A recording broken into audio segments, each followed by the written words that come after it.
அனைவருக்கும் வணக்கம். நான் ஓய்ந்திய பெண்ணே பாரதி பேசுகின்றேன். இந்த மாதிரி கேலண்டர்ஸ் கட் பண்ணி போகிறது எல்லாமே நான் உணர்வுன்ற மெம்பர்ஷிப்காரங்களுக்காக போடுறேன். அது வந்து ஒரு 2 நாள்லையோ இல்லை 3 நாள்லையோ எல்லாருமே பார்த்துருவாங்க. ஆனாலும் அவங்களுக்காக ஸ்பெஷலாக பண்ணணுன்றதுக்கு தான் இந்த கேலண்டர் மெத்தட் பண்ணுறேன். சில சமயம் கரெக்டாக மண்டேன்னு நான் ஸ்டார்ட் பண்ணுறது கிடையாது. எந்த நாள்லேருந்து எந்த நாளுக்குள்ள ரொம்ப அதிகமான இது போகர் சித்தருடைய இதுவும் ஜெயந்தியும் அன்றைக்கி இருக்குது. அதுலேயே வந்து ரமண மகர்ஷி சம்மந்தப்பட்டுக்கிறாரு. அந்த வாரத்திலேயே வந்து அந்த 7 நாள்லேயே இவ்வளோ முக்கியமானது இருக்குதுன்னும் போது நான் என்ன பண்ணிடுறேன்னா, கரெக்டாக மண்டேலேருந்து சாட்டர்டே அப்படி நான் ஃபிக்ஸ் பண்ணல. ஃப்ரைடேலேருந்து இந்த முறை 12ஆம் தேதியிலேருந்து 18ஆம் தேதிக்குள்ளே இருக்கிற முக்கிய விஷயங்களை போட்டுட்ருக்கேன்.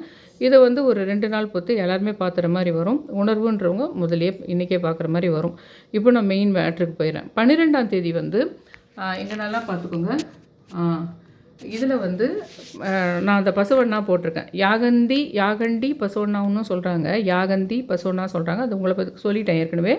அது வந்து உலகம் வந்து என்னைக்கு ஃபுல்லாகவே அழிஞ்சு போதோ அன்றைக்கே அந்த பசு வந்து அந்த பசுவையா இல்லைன்னா பசுவண்ணான். ஏன்னா ஆந்திராவில் இருக்கிறவங்க அப்பாவையோ பெரியவங்களெல்லாம் வந்து ஐயா இல்லைன்னா அண்ணா சொல்லுவாங்க. அதனால் பசுன்றதுனால அது பசவண்ணா பசவையா அப்படி சொல்கிறாங்க. அது யாகண்டின்னு சொல்கிறாங்க. அந்த ஊரை யாகந்தின்னு சொல்கிறாங்க. இனிமேல் நம்ம பிரதோஷம்னாலே அந்த யாகண்டி பசுவண்ணா போற்றின்னு ஒரு 11 முறை சொல்லலாம். கூடவே சிவனையும் நம்ம கும்பிடுறோம்.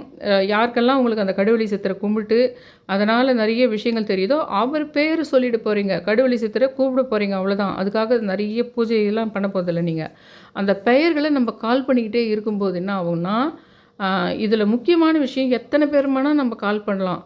ஆனால் அது அவங்க எப்படி நம்ம கூட தொடர்பு கொண்டாங்க, எந்த விஷயத்த நம்ம கேட்டோம், எது சம்மந்தமாக அவங்க நம்மளுக்கு வந்து கனெக்ட் ஆனாங்க, மனுஷன் மூலமாக கனெக்ட் ஆனாங்களா, பறவையாக கனெக்ட் ஆனாங்களா, சுற்றி நடக்கிற நிகழ்ச்சியால் கனெக்ட் ஆனாங்களான்னு நம்ம கண்டுபிடிக்கிறது தான் அவங்களுக்கு நம்ம நன்றி சொல்கிறதே.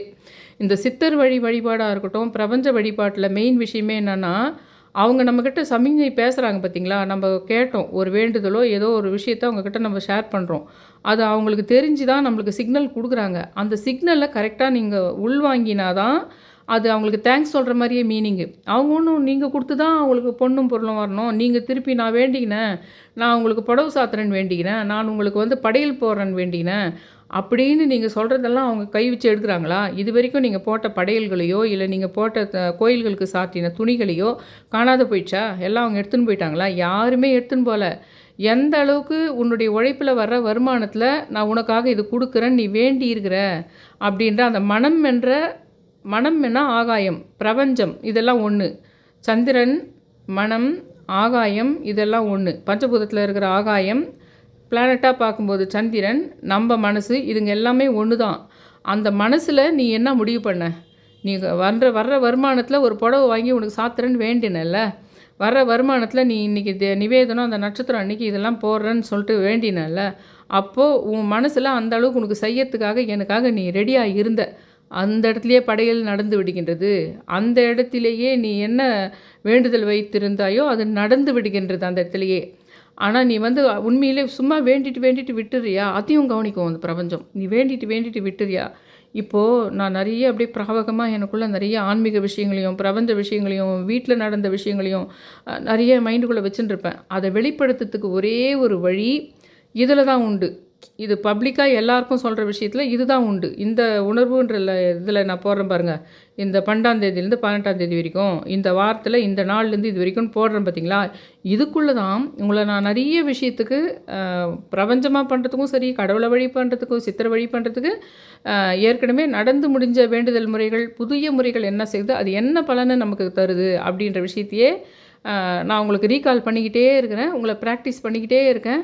அதை எப்படி புரிஞ்சுக்கணும்னு சொல்லிக்கிட்டே இருக்கிறேன். அது புரிதல் உங்களுக்கு வர என்ன ஆகும்னா, அந்த பிரபஞ்சம் உங்கள்கிட்ட பேசுகிறது அதிகமாகும்.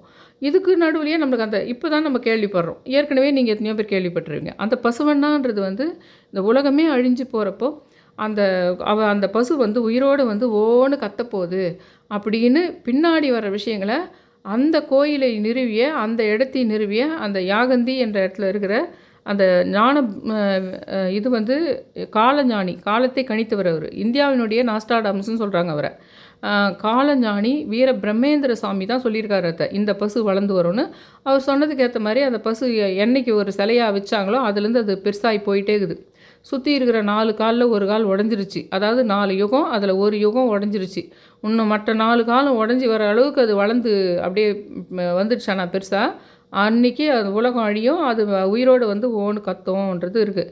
அதனால் இப்போ நம்ம என்ன பண்ண போகிறோம், பிரதோஷ சமயத்தில் ஓம் நம சிவாய சொல்கிறது கூட இந்த யாகண்டி பசுவண்ணாவையும் நம்ம 11 முறை சொல்லுவோம். அதை நினைப்போம். நெட்டில் போய் பாருங்கள், அது யாகண்டி பசுவண்ணான்னு போட்டு பாருங்கள். இது மாதிரி விதவிதமாக இருக்கும். அந்த 4 கால் ஒன்று உடஞ்சிக்கிறதோட நிறைய விதவிதமான போஸில் இருக்கும். அதை பார்த்துக்கிட்டே வேணலாம் கையில் செல்லுகிறவங்க. இல்லை மனசில் ஒரு முறை பார்த்து வச்சுக்கிட்டு அதை அப்படியே நீங்கள் வண்டியில் போனாலும் எங்கே போனாலும் பிரதோஷ சமயத்தில் வேண்டுறது, பிரதோஷ நாளில் பண்ணுறது. திருவண்ணாமலையில் இருக்கிற அந்த சிவனுக்கு இது நந்திக்கு வந்து அபிஷேகம் பண்ணுறதை காட்டுவாங்க அந்த பிரதோஷ நேரத்தில். நீங்கள் என்ன பண்ணலாங்கன்னா, அந்த நேரத்தில் இந்த படத்தை நெட்லேயே வந்து யாகண்டி பசுவண்ணா அது வச்சுட்டு அப்படியே பார்த்துட்டே இருக்கலாம். யாகண்டி பசுவண்ணா போட்டின்னு சொல்லிகிட்டே இருக்கலாம். நான் கொஞ்சம் 5 நிமிஷம் சிவனுக்கு பண்ணுற பூஜையை பார்க்கலாம். ஒரு 5 நிமிஷம் அந்த திருவண்ணாமலையோ இல்லை தஞ்சாவூர் பிரகதீஸ்வரர் கோயிலில் பண்ணுற அந்த சிவன் இது காட்டுவாங்க, நந்தி காட்டுவாங்க சிவன்லாம்.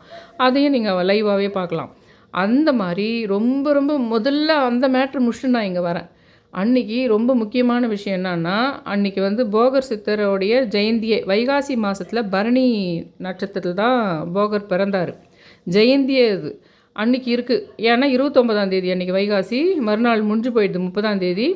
அந்த வைகாசி 29ஆம் தேதி பரணி வரதுனால அன்றைக்கி போகர் சித்தருடைய பிரதோஷ சமயத்திலேயே போகருடைய பிறந்த நட்சத்திரமான பரணி இருக்குது. அதனால் போகர் சித்தரையும் அன்றைக்கி நீங்கள் கும்பிடலாம், முருகரையும் நீங்கள் கும்பிடலாம். ஏன்னா போகர் சித்தர் சம்மந்தப்பட்டவர்ன்றது தான் முருகர்ன்றதுனால, இந்த பழனி முருகர்ன்றதுனால அவரையும் பழனி முருகரையும் நினச்சி உங்கள் வீட்டில் அந்த பழனி முருகர் ராஜ அலங்கார ஃபோட்டோ வந்தது, ஆனால் அதையும் வணங்கி போகரையும் வணங்கி அன்றைக்கி பிரதோஷ நேரத்தில் சிவனையும் வணங்கி அன்றைக்கி வந்து யாகண்டி பசுவண்ணாவையும் வணங்குது தான் 12ஆம் தேதிக்குள்ளே ஸ்பெஷல் விஷயம்.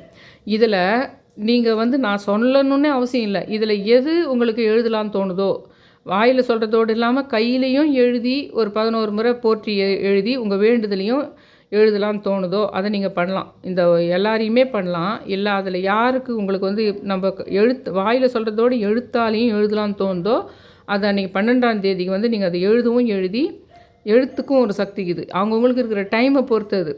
அதையும் சொல்கிறேன். நான் சொன்னால் தான் அது நீங்கள் பண்ணணுமான்றதில்லை. நான் என்ன மெத்தட்லாம் எப்போவுமே சொல்லிகிட்ருக்கணும், அதையெல்லாம் நீங்களாகவே க்ரியேட்டிவாக அதை யூஸ் பண்ணலாம். ஆனால் நான் அந்த நாளுக்குரிய முக்கியத்துவங்களை மட்டும் சொல்லிடுறேன். அதே மாதிரி பரணி நட்சத்திரக்காரர்களும் அன்றைக்கி வந்து இது பண்ணலாம். தனி ஷார்ட்ஸில் போடுவேன். நான் சொல்கிறேன் இல்லைங்களா, இந்த கர்மா உடையவர்களெல்லாம் இந்த பரணி நட்சத்திரத்துக்குரிய சித்தர் இப்போ இது பரணியிலேயே பிறந்தவங்க இருப்பீங்க. அந்த பரணியிலே பிறந்தவங்க போகரை கும்புறது அது தனி, அது எப்பவுமே சொல்கிறது உலகத்தில்.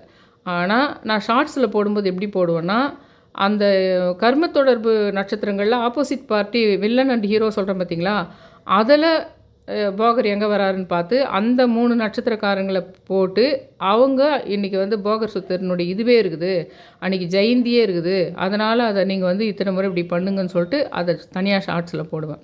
அது ஆனால் அதுக்காக பரணி நட்சத்திரத்தில் பிறந்தவங்களும் கூட அவர் முக்கியம்தான். அது சரி, 12ஆம் தேதியை விட்டு 13ஆம் தேதி போயிடலாம். இப்போ 13ஆம் தேதி என்னன்னா, அன்றைக்கி உங்களுக்கு கிருத்திகை இருக்குது, அன்றைக்கி வந்து மாத சிவராத்திரி. அதனால் நான் சிவன் எதுவும் போட்டிருக்கேன். இந்த மாதத்தில் ஃபுல்லாக இந்த 12 to 18க்குள்ளே சிவனே தான் திரும்ப திரும்ப வந்துட்டுருக்கிறார். இன்னும் சொல்லப்போனால் ஆனி மாதன்றதே வந்து சிவனுக்கு சம்மந்தப்பட்ட ஒரு முக்கியமான இதுன்னு சொல்லலாம். இதில் அந்த இது 13ஆம் தேதியை பொறுத்த வரைக்கும் என்னன்னா, அன்றைக்கி சனிக்கிழமை கிருத்திகை வந்தால் அது முருகரும் பெருமாளும் இணையிற ஒரு சக்தின்னு சொல்லுவோம் பார்த்திங்களா, அந்த விஷயமும் அதில் நடக்குது. அதே சமயத்தில் அன்றைக்கி சிவனும் இணைகின்ற சக்தி நடக்குது. 3 விஷயம் நடக்குது. பெருமாள், முருகர், சிவன். ஏன்னா மாத சிவராத்திரின்றதுனால 3 சக்திகள் இணைகின்ற விஷயமாக அன்றைக்கி 13ஆம் தேதிக்குது. கிருத்திகைக்கு நம்ம வந்து சொல்ல தேவையில்லை, அன்றைக்கி சிவனுக்குரிய விஷயமாகுது. 2 பேரையுமே நீங்கள் அன்றைக்கி ஒரு வேல்மாறல் படிக்கலாம், அன்றைக்கி ஒரு கந்தசஷ்டி படிக்கலாம், அன்றைக்கி ஒரு திருப்புகழ் படிக்கலாம். அது கூட சிவந்து வந்து ஒரு ஓம் நம சிவாய மட்டுமே கூட ஒரு 108 முறை சொல்லிடலாம். ஜாயின் பண்ணி அதை 2-3 நாள்கள் சக்தி இணைக்கின்ற விஷயங்களை யூஸ் பண்ணிங்கன்னா நிறைய நல்ல விஷயங்கள் உங்களுக்கு நடக்க ஆரம்பிக்கும். கர்மா கழிது, தீய சக்தி விலகுன்றதெல்லாம் நான் சொல்ல போகிறதில்ல இனிமேல். ஏன்னா நான் பிரபஞ்ச கான்செப்ட்லேயும் பேசுகிற ஆளாகிறதுனால அது பண்ணிங்களான்னா கெட்டது போயிடும், அது பண்ணிங்களான்னா தீய சக்தி போயிடும், அது பண்ணிங்களான்னா சாபம் போயிடும்ன்ற வார்த்தைங்களை அதிகமாக நான் சொல்லக்கூடாதுன்னு பார்க்குறேன். ஒரு நடக்கக்கூடிய நல்ல விஷயங்களை மட்டுமே நான் நிறைய சொல்லலான்னு பார்க்குறேன். அதனால் நீங்களே உங்கள் மைண்டில் நினச்சிக்கணும். அதெல்லாம் நான் சொல்ல மாட்டேன். நீங்களாகவே அதை இது பண்ணிக்க வேண்டியது தான். அது மாரி 14ஆம் தேதிக்கு நம்ம போயிட்டோம்னா, அன்னைக்கு அமாவாசை, ஞாயித்துக்கிழமை. உண்மையிலே இந்த திருஷ்டி கழிக்கிறது, அதுக்கெல்லாம் வந்து அமாவாசை வந்து ஞாயித்துக்கிழமை வந்தா ரொம்ப பெஸ்ட்டு. அது மாரி ஆனா பித்ருக்கள் வணங்குற விஷயத்தெல்லாம் முடிச்சுட்டு, சாயந்திரமா 6 மணிக்கா நீங்க என்ன பண்ணலாம், இந்த கட்டி சாம்பிராணி கூட நான் சொல்றேன் பாருங்க, அந்த குங்கிலியும், அந்த இது எல்லாத்தையும் போட்டு உங்ககிட்ட முன்கூட்டியே வாங்கி வச்சுக்கணும் அதெல்லாம். ஆ கொஞ்சம் அந்த கறி துண்டுக்கு பதிலா நம்ம அந்த கம்ப்யூட்டர் சாம்பிராணி வச்சுக்கலாம். இன்னும் அதில உப்பு கொஞ்சம், கல் உப்பு கொஞ்சம், கொஞ்சம் சின்ன மிளகு இதுங்கெல்லாம் போட்டு எரிக்கலாம். அப்படி உங்களால அதெல்லாம் வேணான்னா கூட அட்லீஸ்ட் ஒரு லெமன் ஏன்னா வாங்கி வீட்ல இருக்கிறவங்க ஒருத்தர் சுத்தி எடுத்து போய் 3 இடம் போற இடத்துல போயிட்டு எங்கனா ஓரத்துல போறதோ, இல்ல அ இது இன்னொரு மெத்தட் வந்து ஏன்னா வெவ்வேறு இடத்துல தங்கியிருப்பாங்க. அ எல்லாருக்குமே நம்பிக்கை இருக்குது இப்போ. எல்லாருமே வந்து அந்த ஆன்மீக விஷயங்கள், இந்த மாரி விஷயங்கள் நம்பிக்கை இருக்கிறதுனால, அது நீங்க படிக்கிற பசங்களா இருந்தா கூட, ஒரு லெமன் வாங்கி நீங்களே வந்து உங்க தலைய 3 சுத்து சுத்திட்டு, அத அப்படியே அ ஓரமா வீட்டினுடைய வெளியில போறதுக்கு முன்னாடி ஏதாவது ஒரு ஓரமா இடத்துல வச்சுட்டு, குப்பைக்காரங்கிட்ட வந்து குப்பையில போட்டு கூட போட்டுடலாம். ஏன்னா, இப்போலாம் வந்து வர வர ஃபாரின் மாரி நம்ம நாடு வருதுல்ல. அதனால உங்களுக்கு அது ரோட்ல போட்டா கூட, அதெல்லாம் வந்து ஓரமா போறது அதெல்லாம் தப்பு இல்லைங்களா? கொஞ்சம் கொஞ்சமா அந்த விஷயங்கள நம்மளும் மாத்திக்கணும். அப்பதான் நம்ம கண்ட்ரி வந்து ஃபாரின் மாரி இந்த கிளீன்லினஸ் மட்டும் நம்ம எல்லாம் கோஆப்பரேட் பண்ணோம்னா, நம்ப கண்ட்ரியே வந்து உங்களுக்கு ஃபாரின் மாரி ஆகும். அதுக்கு என்னத்துக்கு இங்க படிச்சுட்டு, இங்க கஷ்டப்பட்டு, அங்க போய் கஷ்டப்பட்டு என்னைக்கு வேணா தொரத்தலாம், என்னைக்கு வேணா ட்ரம்ப் வந்து நம்மள இது பண்ணிடலாம், என்னைக்கு வேணா நம்மளுக்கு வேலை போயிடுமேன்னு கதறிக்கிட்டு இருக்கிறீங்க. ஒண்ணும் இல்ல, இங்க இன்ஃப்ராஸ்ட்ரக்சர் வந்து அவங்களா ஏற்படுத்தி குடுக்குறது இல்லாம, நம்மளாவே கொஞ்சம் சித்தங்கள கிளீன் பண்ணா எல்லாருமே, தானாவே இது அந்த மாரி மாறிட போது. ஆனா ரோடு கிளீனா வச்சுக்கினா மட்டும் போதாது. முக்கியமா இந்தியாவுல இருக்கிற டாய்லெட்ஸுங்க கிளீனா வச்சுக்கணும். ஏன்னா, அது அந்த ஹேபிட்டே இல்லாம போயிடுச்சுன்றதுனால, அத கழுவுறதுன்றதுக்கே ஒரு தனி சமூகத்தினர், தன்னை விட கீழ இருக்கிறவங்க தான் அத வாஷ் பண்ணுறதுன்னு நம்ம மைண்ட்ல காலகாலமா ஜீன்ல பதிஞ்சிட்டதுனால, அத நம்பளா பண்ணி கிளீன் பண்ணாதனால, இப்ப நம்ம சிங்க்க நம்ம கிளீன் பண்ற மாரி அத நம்ம பண்ணாதனால, அது அந்த இடம் ஃபாரினுக்கு ஈக்குவலா இல்லாம இருக்கிறதுக்கு காரணமே அதுதான். அந்த பொறுப்பும் இருக்குது. அமாவாசைன்னா வெறும் கல்லு, திஷ்டி சுத்தி போட்டு ரோட்ல பூசணிக்காய் உடச்சி, இந்தியானாவே நேஸ்டி. அங்க இருக்கிறவங்க ஃபாரின் கண்ட்ரில போய் பாருங்க. எச்ச துப்பி அங்க நார்த் இந்தியாவுல இருக்கிறவங்க அங்க போய் எச்ச துப்பி, சிவப்பு கலர் எச்ச துப்பி, துப்பி, துப்பி நம்மள பத்தி கேவலமான எண்ணம் உலகத்துல இருக்குது. அ நீங்க ஜோதிடர் ஒரு பக்கம் ஆன்லைன்ல போயிட்டு ஜோதிடர் சொல்லுவாங்க, "உங்களுக்கு வெளிநாடு யோகம் இருக்கிறது. உங்களுக்கு வெளிநாடு யோகம் இருக்கிறது." ஏங்க வெளிநாடு யோகம். அது என்ன வெளிநாடு யோகம்? ஏன் வெளிநாடு போணும்னு ஆசைப்படுறீங்க? அங்க இருக்கிற பணம் மட்டும் காரணம் கிடையாது. அங்க அதிகமா சம்பளம் குடுக்குறாங்கன்னு மட்டும் காரணம் கிடையாது. அந்த கிளீன்லினஸ் அந்த இது நம்மகிட்ட இல்ல. அதுக்கு காரணம் கவர்மெண்ட் மட்டுமே கிடையாது. நம்மளுடைய வளர்ப்பு முறை, வழி வழியா நம்ம ஃபாலோ பண்ண சில விஷயங்களால் தான் அந்த அளவுக்கு கிளீன்லினஸ் நம்மளால வச்சுக்க முடியல. அதுதான் காரணம். இதெல்லாம் விட்டுட்டு வெறும் பூசணிக்காய் உடச்சிங்கிறதுனாலயோ, நார்த் இந்தியாவுல இருக்கிறவங்கலாம் சிவப்பு கலர் எச்சு துப்புறதுனாலயோ, என்னைக்குமே நம்ப வெளிநாடு யோகம் வெளிநாடு யோகம் ஏன் அமையணும்? நம்ப ஊர வெளிநாடு மாரி மாத்துங்களேன்னு கேட்குறேன் நானு. அது அமாவாசையில நிச்சயமா சொல்ல வேண்டிய விஷயம் இருக்குது அந்த விஷயத்த பத்தி. ஏன்னா திஷ்டி சுத்தி போடுறோம், தீய சக்திகள் விலகுது இந்த மாரி விஷயங்கள்லாம் சொல்லும்போது, நீங்க அத மட்டுமே கேட்டுட்டு அப்படியே போயிடுங்க. ரோட்ல அந்த எலுமிச்சம்பழத்த தூக்கி போடுறோம், பூசணிய போடுறோன்றதுல தான் நான் இந்த விஷயத்த எடுத்தேன் கையில. என்னன்னா வியூஸ் பெரிய போவாது. இப்ப நான் பெருசா இந்த விஷயங்கள பேசுனேன்னா, யூடியூப் வந்து அல்காரிதம் வந்து இது நெறைய பேர் இன்ட்ரெஸ்ட்டா கேட்க மாட்டாங்க. இது நம்ப ஊர் ஃபுல்லாவே ஒரு இந்த ஆதிக்க ஒரு இந்த நாடு. நான் சொல்ற விஷயமே பிடிக்காது நெறைய பேருக்கு. நான் அத விட வந்து இத்தன வெத்தலைய வச்சு பண்ணீங்களான்னா, உங்க எதிரி அழிவாங்கன்னு சொன்னோம்னா, இன்ட்ரெஸ்ட்டா பார்க்குற மைண்ட் செட்ல தான் இவங்க இருக்கிறாங்க. அப்புறம் நான் சொல்றத ஏன் கேட்க போறாங்க? அதனால நான் என்ன சொல்றேன்னா, அன்னைக்கு வந்து அது ஆச்சுங்களா, அமாவாசைன்றதுக்கு எப்பவுமே இந்த மாரி தீய சக்திகள விலக்குற விஷயத்துக்கு, நீங்க தனியாவே ஒரு எலுமிச்சம்பழத்த உங்க தலைய சுத்தி, நீங்க ரோட்ல 3 இடம் கூடுற இடத்துக்கு போறத விட, வெளியில போறதுக்கு, வீட்டுக்கு வெளியிலயோ எங்காவது ஒரு மூலையில வச்சிருந்து, குப்பைக்காரங்கிட்ட எடுத்துன்னு போயிட்டு அத போட்டுருங்க, அப்படின்னு சொல்றேன். போட்டுட்டு கைய கழுவிக்கணும். கைய கழுவிட்டு, தலை மேல தண்ணிய தெளிச்சுக்கணும். அத போட்டுட்டு பின்னாடி பழைய ஐதீகங்களையும் நம்ப கொஞ்சம் கிவ் அப் பண்ணணும். அதே சமயத்தில புதுமைக்கும் மாறணுன்ற சொல்றேன். அன்னைக்கு முக்கியமா எந்த ஊர் மாரியம்மானாலும் பரவால்ல. சமயபுரம் மாரியம்மா கும்பிட்டாலும் சரி, நீங்க இருக்கிற இடத்துலேருந்தே. சமயபுரம் மாரியம்மாவோ, இல்ல பிரசித்தி பெற்ற மாரியம்மன் கோயில் கிட்டவே நீங்க இருக்கிறீங்க. உங்களால போக முடியும்னா போங்க. இல்லன்னா வீட்டுக்கு கிட்ட இருக்கிற மாரியம்மன் கோயிலுக்கு எங்கனா அன்னைக்கு போயிட்டு வரதுன்னா வாங்க. வர 14ஆம் தேதி. அமாவாசை சமயத்தில். அது இல்லாமல் உங்களுக்கு தெரியும் பித்திருக்கள் வழிபாடுன்றது அன்றைக்கி நம்ம எப்படி வந்து அவங்கள ஃபோட்டோவை வந்து எந்த காலத்துலேயும் அவங்களுடைய ஃபோட்டோவை பூஜை ரூமில் வச்சுக்கக்கூடாது. 2வது ஹாலில் பெருசாக மாட்டி வச்சு பண்ணுவாங்க சில வீட்டுங்களில். அந்த மாதிரி பண்ணவே கூடாது எப்போவுமே. அமாவாசை சமயத்தில் மட்டுமே அந்த படங்களை எடுத்து வச்சு எல்லாத்துக்கும் சந்தனம் வச்சு பூ வச்சு கும்பிட்டுட்டு மறுபடியும் எல்லா ஃபோட்டோவையும் எடுத்து எங்கேயாவது ஒரு இடமா மறைமுகமாக வச்சுக்கணும். அது அந்த ஃபோட்டோக்களுக்கு ஒரு சக்தி இருக்குது. அது தனி வீடியோவாக போடுறேன். அந்த ஃபோட்டோக்கள் வந்து அதுக்குள்ளே நம்மளால் வேண்டுதல் ஏன் வைக்கிறோம்? அதுக்கு கேட்டுக்குது, காது கொடுத்து கேட்டுக்குதுன்னு சொல்லிட்டு தானே அந்த வேண்டுதல் வைக்கிறோம். அப்போ அந்த ஆத்மாக்களுக்கு ஒரு சக்தி இருக்குது. அந்த ஆத்மா கூடவே இன்னொரு கதையும் சொல்கிறேன். ஒரு ஆத்மா கிட்ட கேட்டு எனக்கு இந்த காரியத்தை நடத்தி கொடுன்னு கடவுள்கிட்ட எப்படி கேட்குறோமோ அந்த மாதிரி ஒரு ஆத்மா கிட்ட கேட்டால் அந்த ஆத்மா நடத்தியே கொடுக்குற அளவுக்கு ஒரு சக்தி இதுன்ற விஷயத்த சமீபத்தில் ஒரு விஷயத்த கேட்டேன், நான் புரிஞ்சுக்கிட்டேன். அதை தனியாக ஒரு வீடியோவாக போடுறேன். அந்த ஆத்மாவுக்கு கடவுள் நமக்கு பண்ணுற விஷயம் அளவுக்கு ஈக்குவலாக ஒரு ஆத்மாவுக்கு சக்தி இதுன்ற அளவுக்கு தெரியுது. அதனால் அந்த அன்னைக்கோடு அந்த அமாவாசையோடு இது பண்ணிவிட்டு அங்கே வச்சிடணும். ஆனால் அது கடவுள் மாதிரி இருக்குதில்ல. அந்த ஆத்மாவுக்கு வேறு ஒரு விஷயங்கள் இருக்குது. அது ரொம்ப அதுக்கே தனியாக 1 மணி நேரம் வீடியோ இருக்கும். அதனால் அதை நான் இப்போ சொல்லலை. அந்த ஃபோட்டோஸ் விஷயம் மட்டும் சொல்கிறேன். முன்னெல்லாம் நம்ம என்ன பண்ணிட்டோம்னா பூஜை ரூமில் வைக்க மாட்டோம், வெளியில் வச்சுக்குவோம். ஹாலில் பெருசாக மாட்டி அன்றைக்கி ஒரு நாள் பண்ணுவோம் தவிர எப்போவுமே ஸ்டாண்டர்டாக ஹாலில் பெரிய ஃபோட்டோ மாட்டி வைக்காதீங்க. அமாவாசை சமயத்தில் மட்டும் என்னென்ன ஃபோட்டோ இருக்குதோ அதை மட்டும் எடுத்து வச்சு கும்பிட்டுட்டு மறுபடியும் எடுத்து ஒரு ஒன்று மேலே ஒன்று வச்சு மறைமுகமாக எங்கோ ஹால்லையோ எதனா ஒரு ஷெல்ஃபுக்கு பின்னாடியோ ஒரு ஏதாவது ஒரு டேபிளுக்கு பின்னாடியோ அப்படியே வச்சிருந்து அமாவாசை சமயத்தில் மட்டும் எடுத்து பண்ணுங்கன்னு இது ஃபஸ்ட் டைம் நான் உங்களுக்கு சொல்கிறேன். அது 14ஆம் தேதி கதை. கூட நீங்கள் அன்றைக்கி மாரியம்மாவும் கும்பிடிங்க. மாரியம்மாவுக்கும் அந்த அமாவாசையும் அந்த இதுவும் வருது. 2வது பயங்கரமான உச்சி வெயில் பொழக்குது இப்போ எப்பவுமே இல்லாத அளவுக்கு. அந்த மாதிரி சமயத்தில் மாரியம்மாவை கும்பிடணும். அதுலேயும் மெயினாக சமயபுரம் மாரியம்மாவை கும்பிடணும். வீட்டிலேருந்து கூட கும்பிடுங்க. கேழ்வரகுல ஏதாவது செஞ்சு வச்சு கும்பிட்டுட்டு நீங்கள் சாப்பிடுங்க. யாருக்கான ஏழைங்களுக்கு கொஞ்சம் கொடுங்க. அதுதான் அன்றைக்கான மெயின் விஷயம். 15ஆம் தேதி என்னன்னா அன்றைக்கி வந்து உங்களுக்கு 1ஆம் தேதி நான் எப்பவுமே சொல்கிறேன் பார்த்தீங்களா, அது தனியாக ஷார்ட்ஸில் போடுறேன் அன்றைக்கி யாரெல்லாம் கூப்பிடலான்னு. ஆனால் அன்றைக்கி வந்து 1ஆம் தேதி ஆனி 1ஆம் தேதி. அது மட்டும் இல்லாமல் அது வந்து ஷடசீதி புண்ணிய காலம். என்னதுன்னா ஷடசீதி புண்ணிய காலம் அப்படின்றது என்னதுன்னா இது வந்து ஷடாங்கன் அப்படின்ற பேர் வந்து சிவனுக்கு உண்டு. ஷடாங்கன் என்ற பேர் வந்து சிவனுக்கு உண்டு. 4 மாதம் இருக்குது. அதாவது ஆனி மாதம், புரட்டாசி, மார்கழி, பங்குனி. இதில் நல்ல விஷயமே பண்ண மாட்டோம் இல்லைங்களா? நம்ம இந்த ஆனி, புரட்டாசி, மார்கழி, பங்குனியில் நல்ல விஷயங்களே பண்ண மாட்டோம் இல்லைங்களா? அந்த மாதத்தினுடைய 1ஆம் தேதி தான் ஷடசீதி புண்ணிய காலம் உங்களுக்கு. அந்த மாதிரியே பிரம்மனுக்கும் இருக்குது, அந்த மாதிரி விஷ்ணுவுக்கும் இருக்குது. அது விஷ்ணுபதி புண்ணிய காலம் இருக்குது. அதை பற்றி இப்போ நம்ம பேச வேணாம். ஆனால் இதை ஞாபகம் வச்சுங்க. ஆனி 1ஆம் தேதி 15ஆம் தேதி வருது திங்கக்கிழமை. அன்றைக்கி நம்ம வாசப்படியை தொடச்சி இவங்களெல்லாம் கூப்பிடணும்னு சொல்கிறதுல அது தனி ஷார்ட்ஸாக நான் போடுறேன். ஆனால் இதில் ஷடசீதி புண்ணிய காலம்ன்றது மட்டும் ஆனி 1ஆம் தேதின்றது ஞாபகம் வச்சுங்க. எப்படி விஷ்ணுபதி புண்ணிய காலம் ரொம்ப ரொம்ப ஸ்பெஷலோ அந்த மாதிரி சிவனை வணங்கத்துக்கு அற்புதமான நாள் ஆனி 1ஆம் தேதி. அன்றைக்கி உங்களால் முடிஞ்சால் 108 முறை இல்லைனா 1008 முறையோ ஓம் நம சிவாய சொல்லுங்கள். இல்லைனா எதனா சிவபஞ்சாட்சர ஸ்தோத்திரம் அந்த மாதிரி பண்ணுங்கள்.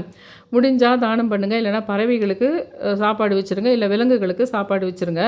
அன்றைக்கி வந்து மிருகசீரிஷம். அன்றைக்கி மிருகசீரிஷம்னா இவர் நம்ம ராகவேந்தர் தான். ராகவேந்தர் பிறந்தது, அதாவது அவருடைய குரு பூஜை நாள் இல்லை, மிருகசீரிஷமில் தான் ராகவேந்தர் வந்து பிறந்த ஜெயந்தி. அது நினைக்கலாம். இல்லை உங்கள் விருப்பப்படி ராகவேந்தர் வரும், ராகவேந்திராய நமக அப்படின்னும் சொல்லிக்கலாம்னு வச்சுங்களேன்.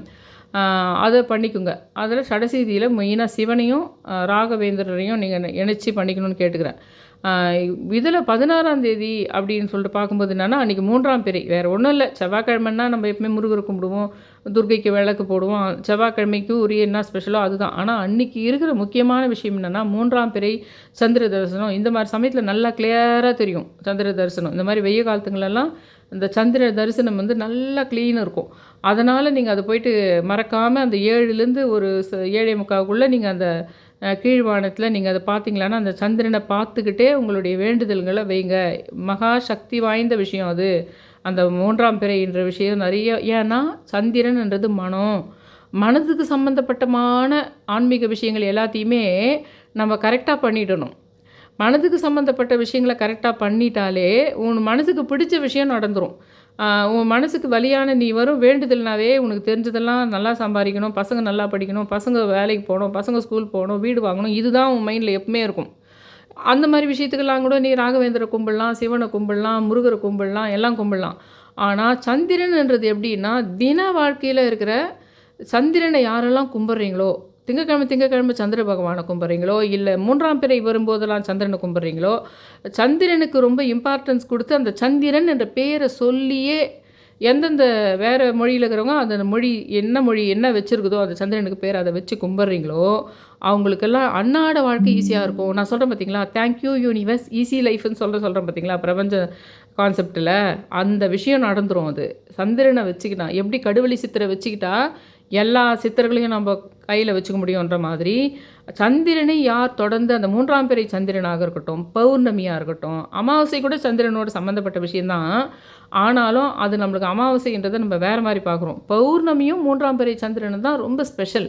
பௌர்ணமியும் 3ஆம் பிறை சந்திரன் தான் ரொம்ப ஸ்பெஷல். உன் மனசுக்கு திருப்தி கொடுக்கக்கூடிய, தொடர்ந்து மன உளைச்சலாகுது, யாரோ ஒருத்தர் ஹஸ்பண்டோ இல்லை அம்மாவோ அப்பாவோ பசங்களோ இவங்கள மன வலியை கொடுத்துக்கிட்டே இருக்காங்கன்னா, நீ சந்திரனை வணங்கினால் அதனால் இருக்கிற விஷயங்களும் மன நிம்மதி ஆக்கிடும்.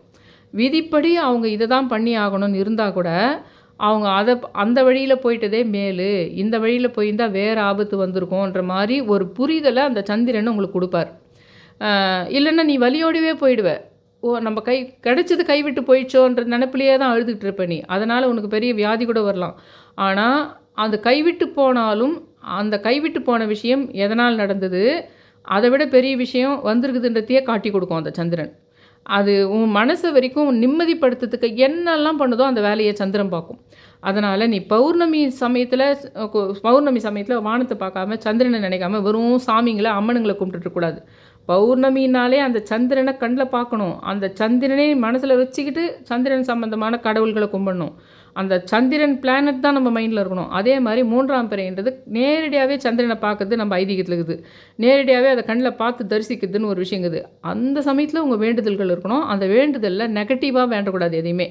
அந்த வேண்டுதலில் நீ ஒரு மனசு வலியோடு நீ இருந்தால் கூட, இந்த சீக்கிரமாக இந்த விஷயத்தில் எனக்கு நிம்மதிப்படுத்து, சீக்கிரமாக இந்த விஷயத்தில் எனக்கு ஆனந்தத்தை கொடு, சீக்கிரமாக இந்த விஷயத்தில் ஒரு மகிழ்ச்சியை கொடு, அப்படி வேண்டணும் சந்திரனை பார்த்து. ஏன்னா இதுங்க எல்லாமே யூனிவர்ஸ், மொத்தமே யூனிவர்ஸ், கடவுள் கூட யூனிவர்ஸ் தான்.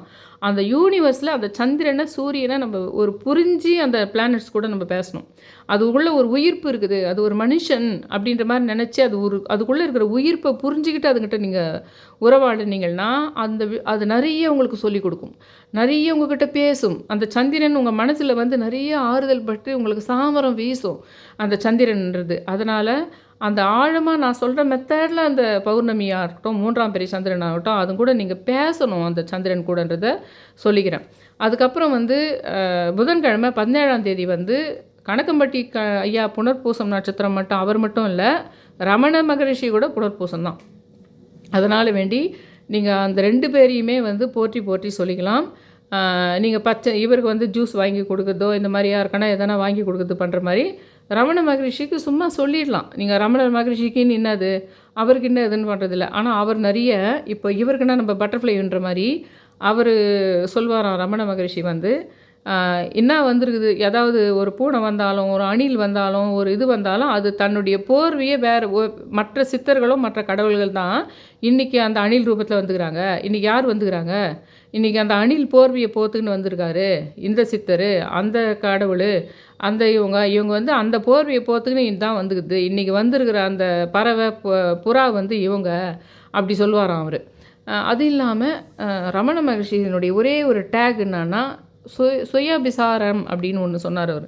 அந்த சுயவிசாரம்ன்றத அது ரொம்ப முக்கியமான விஷயம். அது பேசினா 2 மணி நேரம் வீடியோ ஆகும்னு சொல்கிறேன்னு வச்சுங்களேன். அன்றைக்கி வரும் ஒன்றும் இல்லை, ரமண மகர்ஷியை கும்பிடுங்க. அன்றைக்கி 17ஆம் தேதி வந்து அதே மாதிரி அன்றைக்கி முகூர்த்த நாளும் கூட. ஏதாவது ஆடி மாதமாகவே இருந்தால் கூட சில பேர் தவிர்க்க முடியாத எதனா சில முக்கிய விஷயங்களை தொடங்குற மாதிரி இருக்கலாம். அது வந்து நீங்கள் அன்றைக்கி முகூர்த்த நாளாகவும் இருக்குது, ஒரு நல்ல நாளாக இருக்குது அப்படின்னு ஞாபகம் வச்சுங்க. ஏன்னா அந்த புதன்கிழமையும் 17, 18 2மே முகூர்த்த நாளாக இருக்குது. அது ஒரு முக்கிய சில விஷயங்கள் வேலை சம்பந்த விஷயத்துலேயே சிலதெல்லாம் இருக்கும். இப்போ நமக்கு அது போய் வீடு கொடுத்தனம் போடுறது தான் இல்லை, ஒரு புதிய ஒரு ப்ராஜெக்ட் ஆரம்பிக்குது, இல்லை வேறு ஏதோ ஒரு சில நல்ல விஷயங்களை ஆரம்பிக்கிறதுக்கு அதை ஞாபகம் வச்சுங்க. அதுக்கப்புறமா நான் வந்து இதுக்கு 18ஆம் தேதிக்கு போயிட்டேன்னா அன்றைக்கி இதுவும் இருக்குது, வளர்பிறை சதுர்த்தி, பிள்ளையாரதும் இருக்கிறாரு, முகூர்த்த நாளும் இருக்குது, அன்றைக்கி பூசம் இருக்குது. அந்த பூசம்ன்ற ஸ்டாரையே நான் அன்றைக்கி போட்டு வச்சிட்டேன். ஏன்னா அந்த பூசம் ஸ்டார்ன்றது வந்து ஒரு சக்தி வாய்ந்த ஒரு ஸ்டார். அதனால தான் அந்த பூச நட்சத்திரத்தில தான் திருவண்ணாமலை வடக்கு ராஜகோபுரத்தை கட்டின அம்மணி அம்மாவும் அன்றைக்கி தான் ஜீவசமாதி ஆனாங்க. வள்ளலாரும் அன்றைக்கி தான் ஜீவசமாதி ஆனாங்க. அந்த பூச நட்சத்திரத்துக்கு கூட முருகர், இவர் வந்து வள்ளலார், அப்புறம் ஐயா வைகுண்டர், அதுக்கப்புறம் திருவண்ணாமலை வடக்கு ராஜகோபுரத்தை கட்டிய அம்மணி அம்மா, அந்த மாதிரி வந்து ஓங்காரக்குடியில் அரங்கநாதர், அந்த மாதிரி நிறைய பேர் அந்த பூசம் நட்சத்திரம் கூட சம்மந்தப்பட்டவங்க. அவங்க நான் எத்தனையோ முறை சொல்லிக்கிறேன். அவங்க மொத்த பேரையும் அதே இல்லாமல் அந்த அந்த தைப்பூசம் சமயத்தில் முருகருக்கு எப்படி முக்கியமாக தைப்பூசம் பார்க்குதோ அதே சேம் டேவில் 10 நாளைக்கு அங்கே ஸ்ரீரங்க பெருமாளுக்கும் சமயபுரம் மாரியம்மாவுக்கும் அண்ணன் தங்கச்சிக்காக 10 நாள் சீர்வரிசை பெரிய விழா மாதிரி அந்த பூச நட்சத்திரம் தைப்பூசம் சமயத்தில் கொண்டாடப்படுது. அதனால் நான் என்ன சொன்னேன்னா, ஒரு குழந்தை பிறக்கணுன்னா கூட நீங்கள் என்ன பண்ணுங்கள், பூசம் அன்னைக்கு நீங்கள் ஒரு ஏழை பெண் ப்ரெக்னெண்ட்டாக இருந்தால் அவங்கள கூப்பிட்டு வளைகாப்பு மாதிரி பெருசாக சாப்பாடு போட்டு, கிராண்டாக இல்லை, ஒரு வளையலெல்லாம் போட்டு சாப்பாடு போட்டு, அவங்க கூட யாருன்னா இன்னொருத்தர் அவங்க வீட்டில் இருக்கிறவங்க கூப்பிட்டு அவங்களுக்கெல்லாம் சாப்பாடு போட்டு ஒரு வளைகாப்பு மாதிரி ஒரு சேரில் உட்கார வச்சு அவங்களுக்கு மல்லிப்பூ நிறைய வச்சு அப்படியெல்லாம் பண்ணுங்கள். ஒரு ஏழை பெண்ணை கூப்பிட்டு பூசம் நட்சத்திரம் உங்கள் வீட்டில் யாராவது ப்ரெக்னெண்ட்டாக இருக்கிறாங்க, இல்லைன்னா குழந்தை பிறக்கிறதுக்கு காத்துக்கிட்டு இருக்காங்கன்னா ஒரு ஏழை பெண் ப்ரெக்னெண்ட்டாக இருக்கிற பட்சத்தில் பண்ணுங்கள்.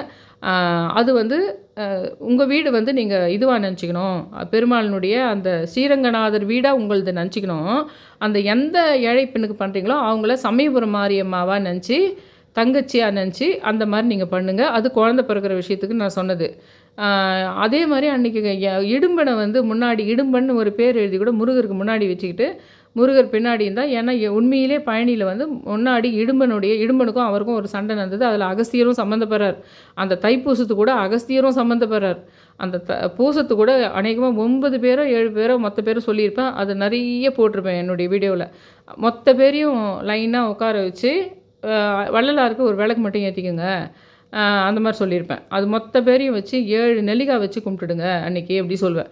ஏன்னா பூசம் நட்சத்திரம் வந்து நட்சத்திர அதிபதி வந்து சனி, ராசி அதிபதி வந்து சந்திரன், நவாம்ச அதிபதி வந்து புதன். அதனால்தான் அதில் சம்மந்தப்படுறாங்க இவங்க எல்லாமே.